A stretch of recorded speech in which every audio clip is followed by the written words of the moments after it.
কাল করতে আমাকে 3 মাস শুরু করেছে কত দিন লাগে তো টাকা দিতে? বুঝতেই তো পারছো ভাই, এবছর কলার আবার ভালো হয়নি, ঝড়ে 200 গাছ ভেঙে গেছে, বুড়ি হলে কেউ টাকা দিতে পারছি না। আমি তোকে বেশি দিন টাইম দিতে পারবো না। 10 দিনের মধ্যে টাকা লাগবে, যেখানে তুই পারবি আমার দোকানে গিয়ে আসবি। আমি টাকা চাইতে আসতে পারবো না। তাহলে শহরের লোক তো ভালো না বাপ, আর ওখানে কি থাকবে না কোথায়? দেখি সবাই যদি যায় তাহলে একটা ঘরটার ভাড়া দিতে হবে।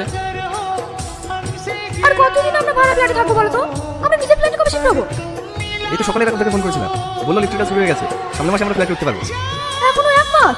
ধ্যাৎ, আরে এত তারা কিসের? এই ফ্ল্যাটে কি ভালোবাসা কম পাচ্ছে নাকি?